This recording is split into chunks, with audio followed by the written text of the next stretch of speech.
Welcome everyone to the APIAVote voter registration training. We're really excited to have Julie with us, and we'll have both Julie and Will introduce themselves, and then we are going to go around and say which chapters are on the call for our records. Julie, would you like to take it away first? Yeah, for sure, thanks. So my name is Julie. I'm the Programs Associate for Asian and Pacific Islander American Vote, APIAVote for short. I work with students. We have student ambassadors throughout the nation, and I work to do trainings and just doing support to make sure that our ambassadors are able to implement voter registration as well as census education onto their campuses, because this year is elections and census. So thanks for having me. Yeah. Will, would you like to go next? Thanks, Julie, and thanks, Brian. This is William Tan. I am your international president. Really glad to be able to partner with APIAVote for the first time. This is our path to getting involved in the community and giving back.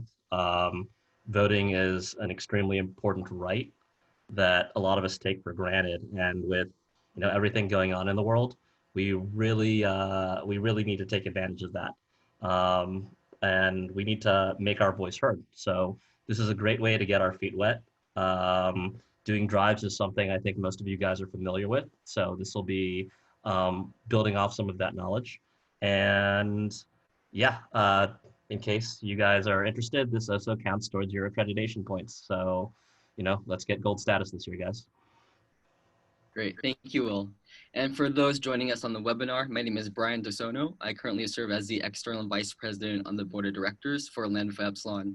I'm also the Director of Membership for NAPA, which is the National Apita Panhellenic Association, and I currently serve on the Youth Advisory Board for APIAVote.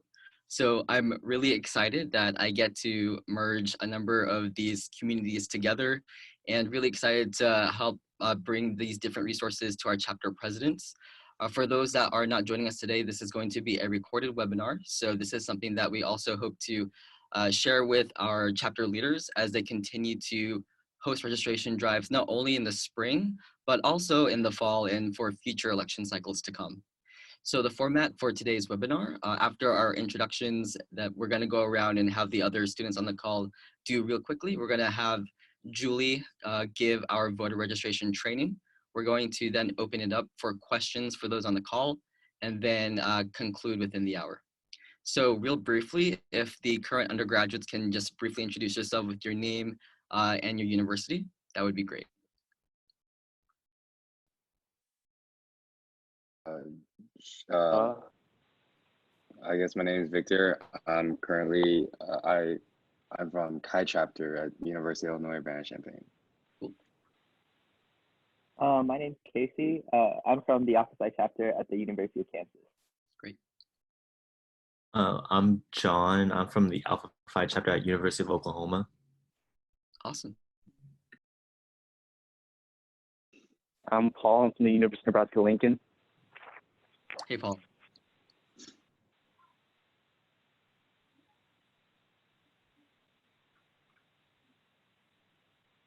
Okay. So thank you all for your introductions. And if you have any questions, feel free to either save them toward the Q&A portion or write them down and put them in the chat box of this Zoom webinar. So without further ado, I'll have Julie start sharing her screen, and she'll be giving a really informative training session on voter registration.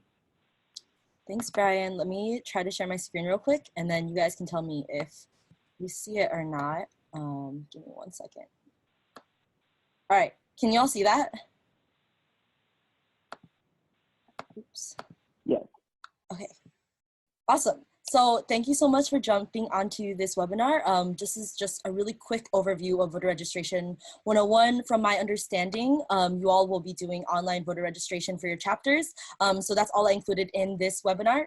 And so without further ado, a little bit more about our organization. Like I said, I work with youth, but APIAVote works with organizations throughout the nation. We are a national organization. We are nonprofit, which means we are nonpartisan, which means that we don't really tell people how to vote. We just want to make sure that our community is getting out and our community is getting our issues onto the table. And so here's our social media if you want to follow us or stay connected after this call. But let's go on.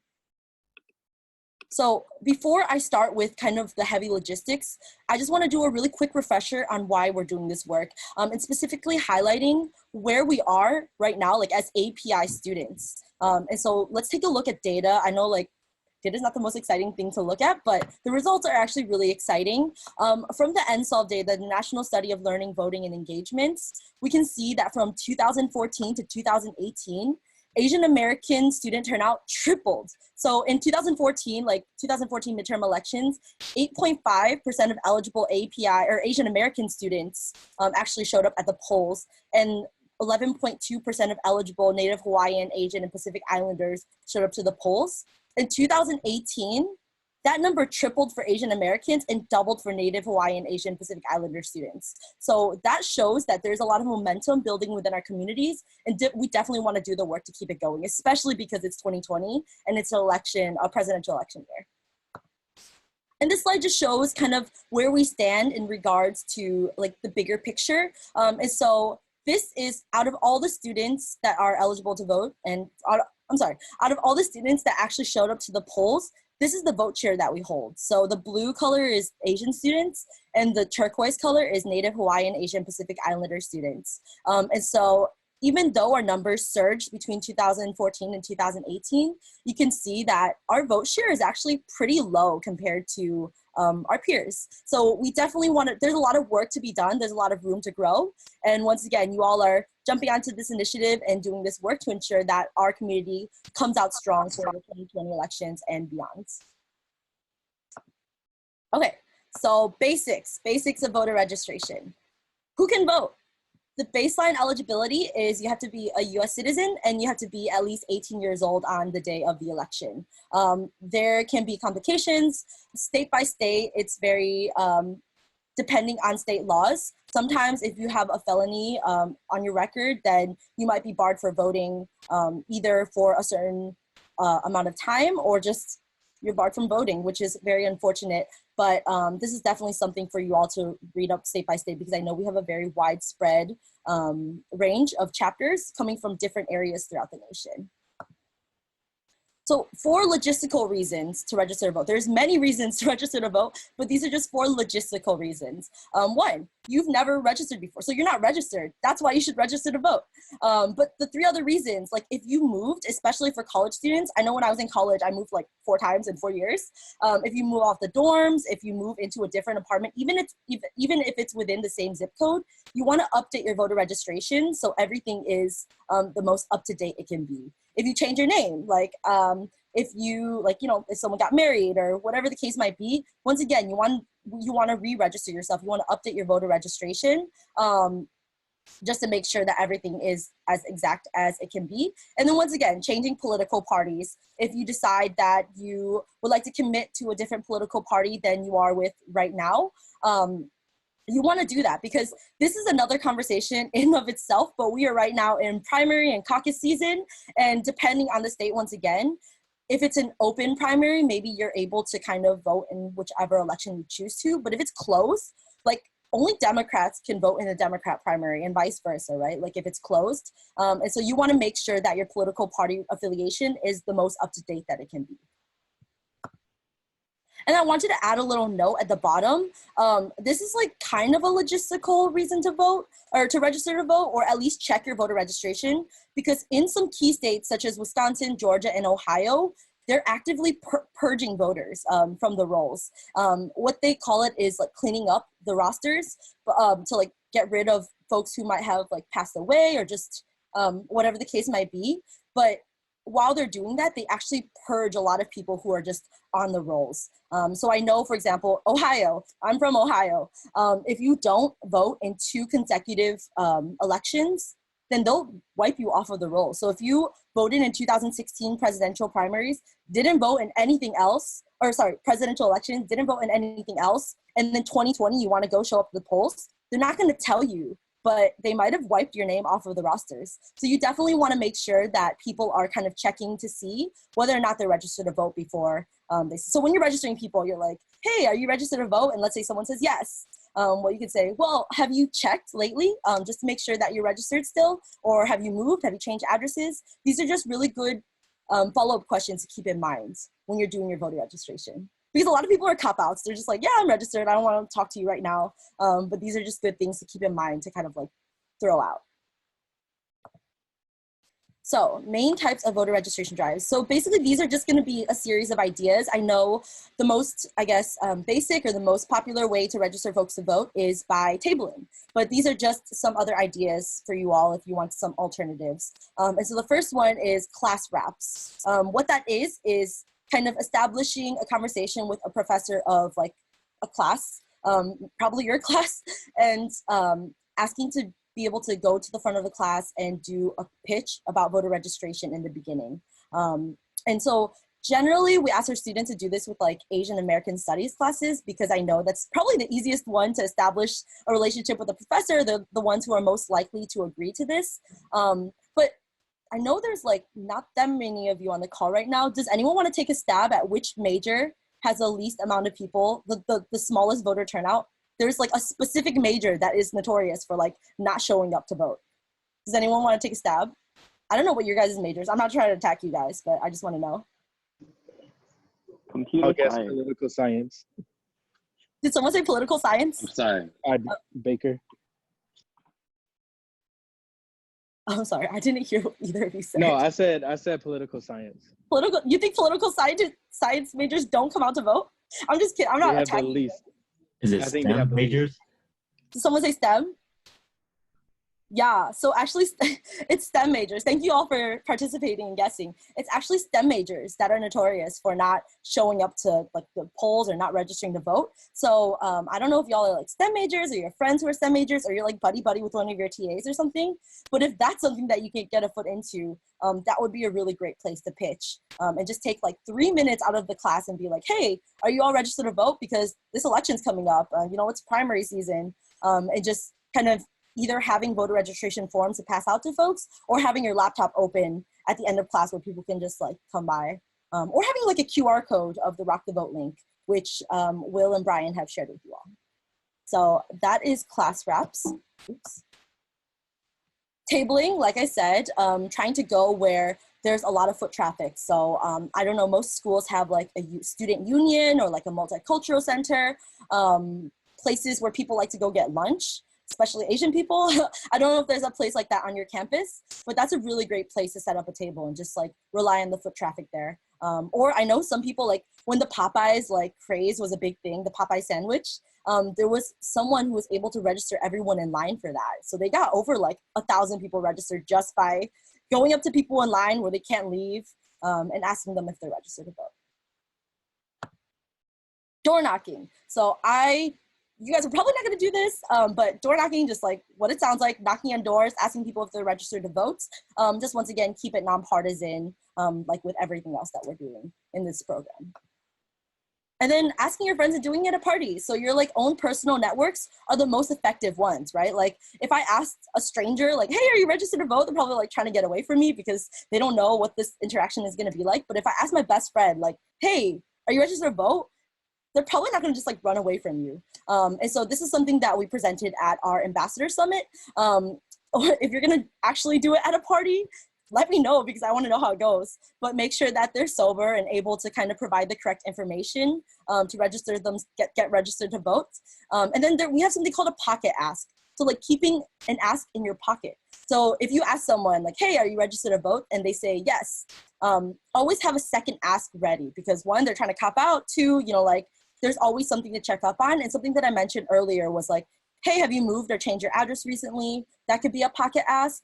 Or if you're trying to recruit people to volunteer for your organization, you could be like, great, I'm really glad that you're registered to vote. Now, would you be interested to help us register other folks to vote? And the third really great one is trying to say like, can I rely on you to show up at the polls and vote in the next election? So definitely having kind of like a pocket vote in your, just at the ready. And just like, I know we have a bunch of individuals right now on this call, but just getting your entire organization trained and just like on the same page as to what you want to ask folks. All right, how to conduct a voter registration drive. Step one, read up on your state voter registration laws. So like I said, every state has very different laws. If you were here in the beginning, you would have heard me and Will talking about like Texas, for example, you have to get deputized. Florida, if you get voter registration forms from the Secretary of State's office and you don't return all of them, you'll get fined $1,000 per copy. So that's like just a Florida thing, which is wild. And then other states, you can do online voter registration. Other states, you cannot. So definitely checking up on your state's voter registration laws. And then we could definitely provide resources to help you point you in the right direction. Step 2, establishing a venue and a time. So just making sure that, you know, this is the best place to do voter registration. My entire organization knows, the general like community and public knows, and this is where we're gonna meet and this is how long we're gonna be there. Just making sure that this is something that is well known to everybody, so at least you can get some foot traffic there. Also knowing when your primary is and knowing when the election is. Recruiting volunteers. So I know with a fraternity, it might be different because, you know, you have your chapters, you have your brothers, but if you need extra help, definitely ahead of time, recruiting the volunteers, getting them on the same page and getting like a verbal confirmation, like I will be there. So nobody like ghosts you or flakes you. And then conducting a volunteer training to make sure that they are kind of on the same page with all the state laws. They are kind of on the same page as to what are the best practices in your state to register folks to vote. Finally, executing your event, doing the thing. Not much to say there. Okay, so now we can move towards the actual online voter registration. So we will be sending you all a specific link catered to your school. It's gonna be in the form of like apia.vote/blank. I'll walk you through the tool now, but in terms of online voter registration, some creative ways that you can use this if you're not physically like doing tabling or something. I assume you all have like Instagram accounts or like Facebook accounts or social media accounts. You can literally just link that on social media and be like, hey, click this to get registered to vote. And that's one way to do it. And if you are in a state or someone is trying to get registered like through your link and they're trying to register in a state that doesn't have online voter registration, our tool is really great because it will actually still allow them to put in their information and they will send them an email to redirect them to whatever state they're trying to get registered in and give them kind of a step-by-step, print this form, sign this, send it to here, kind of wind down to be able to do that. And so here is what it will look like once you get your link, your apia.vote/blank link. I'm from Ohio State, so I'm just going to use that as an example. So for Ohio State University, their RTV link is apia.vote/OSUVR, voter registration. And just to let you know, these links are case sensitive. So when you get them, make sure that you like copy and paste it or like send it to your volunteers so everyone's able to access it. Very straightforward. The first page, you put in your email address, zip codes.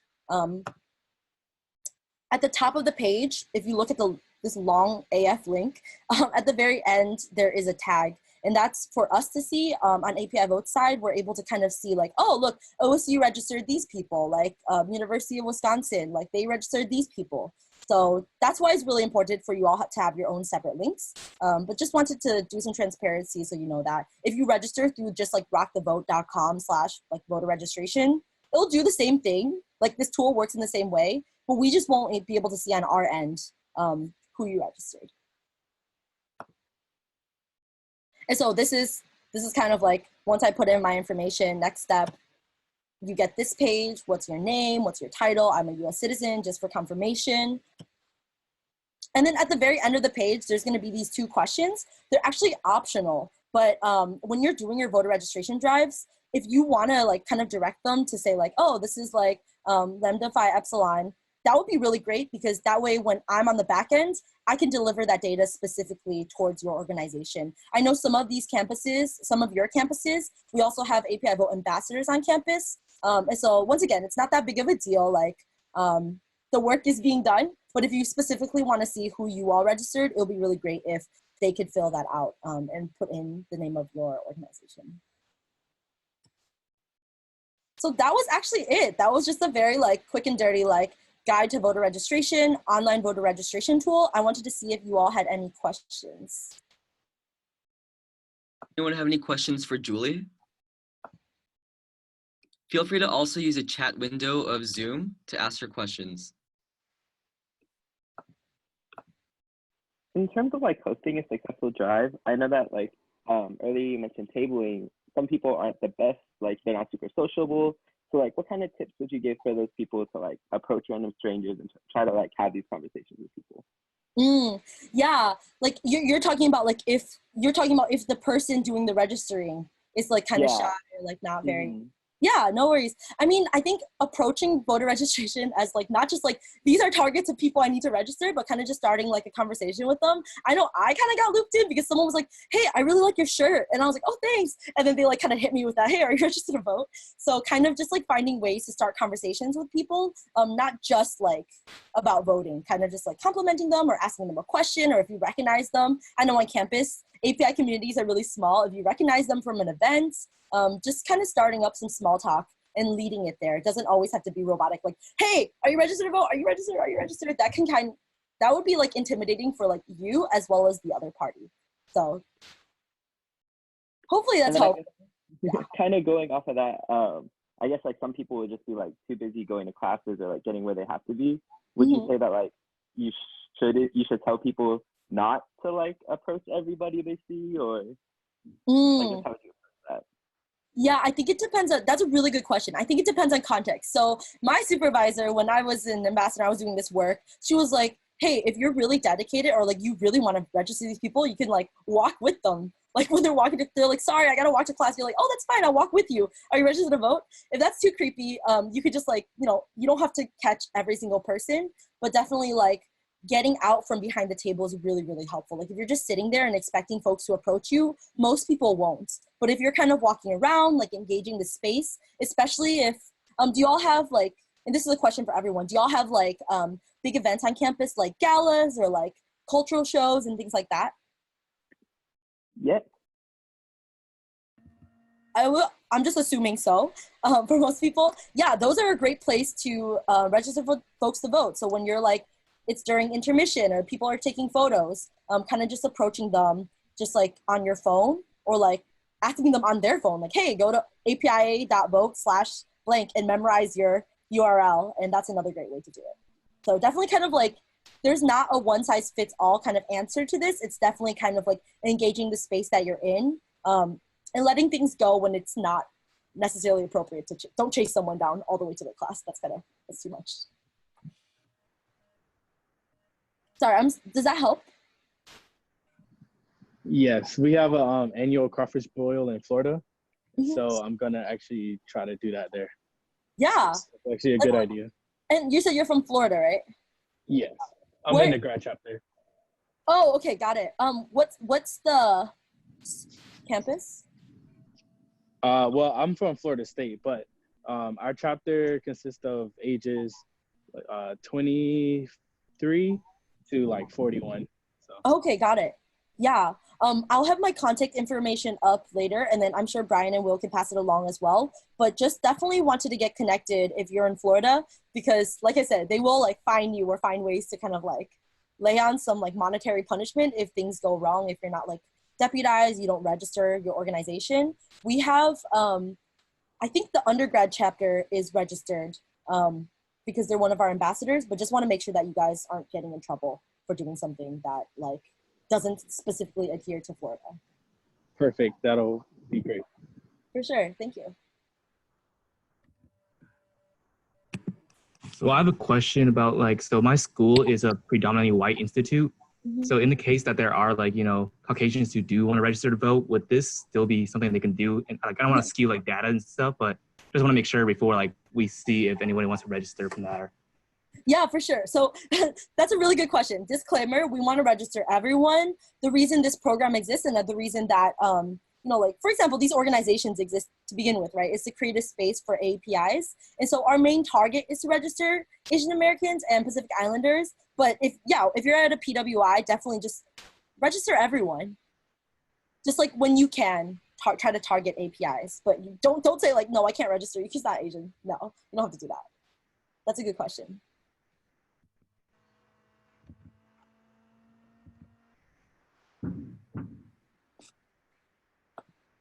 Hey, this is Will. Can I drop in a couple other comments? Yeah.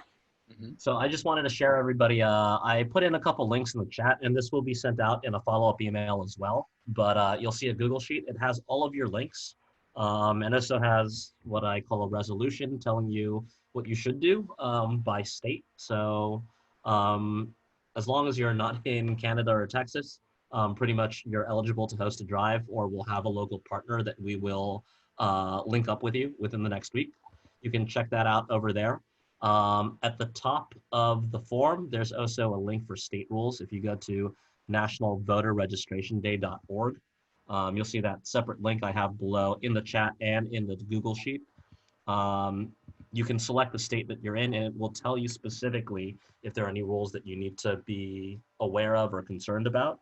For the most part, I think outside of Florida and Texas, like we discussed, and maybe Maryland, it should not affect you guys, but it's there as a resource. And lastly, we compiled a registration guide based off of the APIAVote registration guide in conjunction with Rock the Vote, which I believe the registration links are based off of. If you guys look over there, it will have a lot of just general information about logistics background that Julie covered, so that you can hand that out to like members of your chapter so that they're aware of this as well. It'll give you a step-by-step into what you have to do to run your drive. And it even has a voter registration script, just in case, again, you're not super charismatic and you don't know what to say. You can just go straight down the script or print that out and prepare to speak off of it. It starts with, "Hi, my name is blank, and I'm with Lambda Phi Epsilon. Are you currently registered to vote?" If they say yes, you say one thing. If they say yes and I've moved, you say another thing. If they say no, you say something else. And you just follow down those lists of rules, and it will guide you to try and get these people signed up. So don't worry, like Julie said, if you don't get everybody. I think I've done some research myself, and you might only register like a handful of people an hour, but that's a huge difference in itself already. And as you guys get more well-versed in this, as we proceed year after year, you guys will get better at this, and we'll start registering more and more people. So, this is our first time, and let's just try and have some fun while we're doing it. Thanks, Will. And yeah, definitely to reiterate, thanks for creating those resource guides for the students.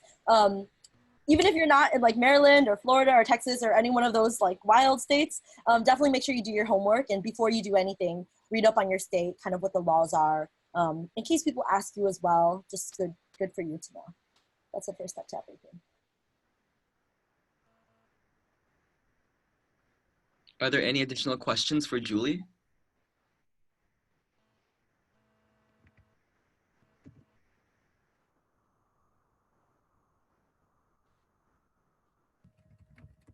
If not, you all can pass along my contact information, but here's a slide. My email is jwu@apivote.org. Feel free to shoot me an email if you have any specific questions or like anything comes up. I'll be free to collaborate with you and work with you all. I'm really excited. Great. Well, Julie, thank you so much for speaking with Lambda Phi Epsilon. We are really excited to have this partnership off the ground and running, and I'm sure that the undergraduates are also really enthused and energized to bring this toward their chapters and their campus and the university. I think there's going to be a lot of traction and momentum built off of this movement, and we're really excited to get to work with partners like APIAVote. So thank you.